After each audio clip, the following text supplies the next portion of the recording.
Si d'alguna cosa pot presumir Catalunya, és de conèixer, gairebé amb exactitud, el moment en què va néixer com a nació independent. Per Catalunya han passat infinitat de pobles i cadascun d'ells ha deixat la seva petja cultural.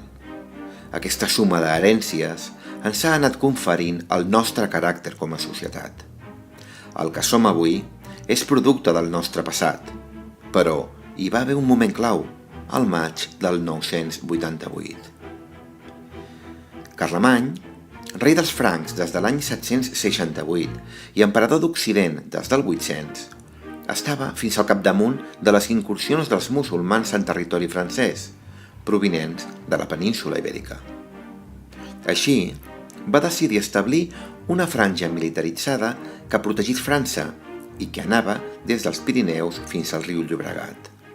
És el que coneixem com a marca hispànica, tot i que en cap moment ni Carlemany ni els seus hereus van fer servir aquesta denominació per designar cap unitat territorial. La qüestió és que aquest territori, el que avui seria més o menys la Catalunya Vella, es va dividir organitzativament en comtats: Barcelona, Girona, Pallars, Ribagorça, Urgell, Cerdanya, Empúries, Osona i Rosselló. Els comtes, d'origen francès, passaven comptes amb Carlemany i, més tard, amb els successors de l'emperador.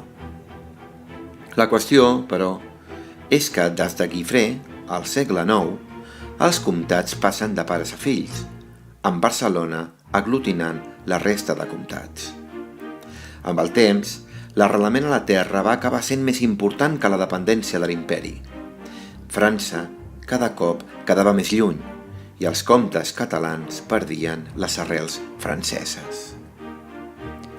Cap a finals del segle X, el comte Borrell II, molt ben relacionat amb el califat de Còrdova, la qual cosa va fer que es distanciés dels francs, s'ensuma que el Mansur no és un amic de qui poder-se refiar, i l'encerta.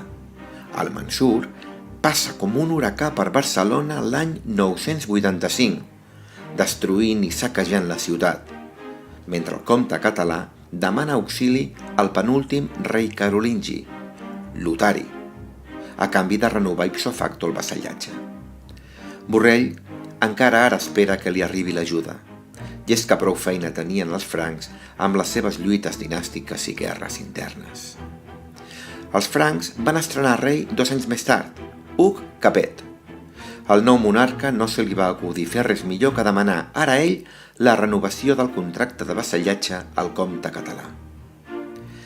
En nom del rei Hug al comte Borrell, si voleu, doncs, conservar la fidelitat tan sovint oferta pels vostres enviats a nos i els nostres predecessors, a fi que no ens vegem privats en arribar al vostre país de l'esperança de la vostra ajuda, al moment en què sabreu que el nostre exèrcit ha acampat a Aquitània, us presentareu a nosaltres amb poca gent per confirmar-nos la fidelitat promesa. Si preferiu obrar d'aquesta manera i obeir més aviat a nosaltres que als musulmans, envieu-nos abans de Pasqua uns legats que ens assegurin la vostra fidelitat. Així deia la carta d'Hug Capet al comte Borrell l'any 988. Certament, el franc no va rebre cap resposta del comte Borrell i els comtats catalans així es desvinculaven de l'imperi.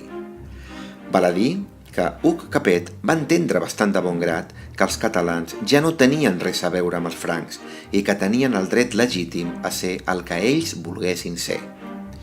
Sigui com sigui, amb aquest gest, o no gest per la manca de resposta, al maig del 988, Catalunya esdevenia un nou territori independent.